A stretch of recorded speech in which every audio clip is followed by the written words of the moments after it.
Bien, que vaut d'abord delta E3?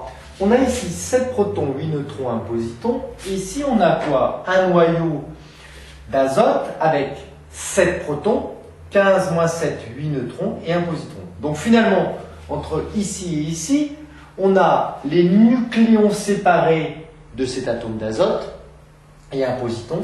Et ici, on a le noyau d'azote et un positon.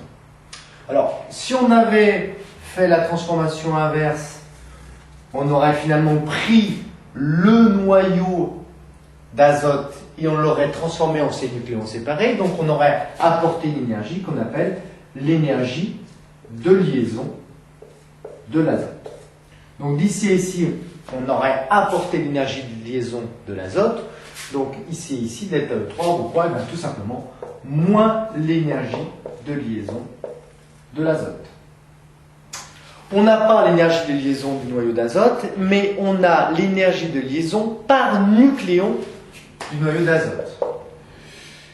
Donc, pour avoir moins l'énergie de liaison de l'azote, c'est tout simplement moins le nombre de nucléons de l'azote fois l'énergie de liaison par nucléon de l'azote.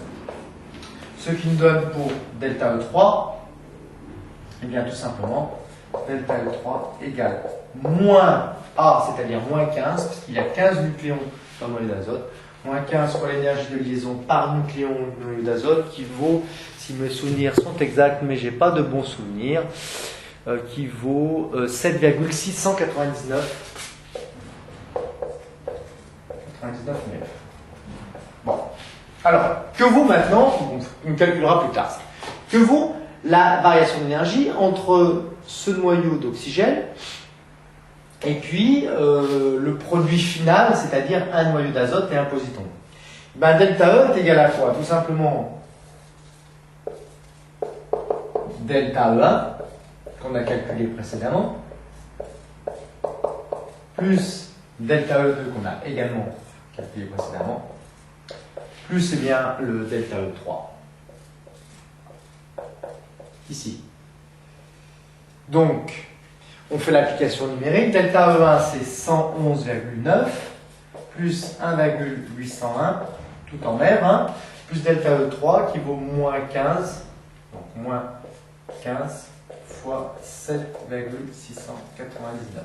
Ce qui nous fait un delta E qui est égal à moins 1,784 mètres.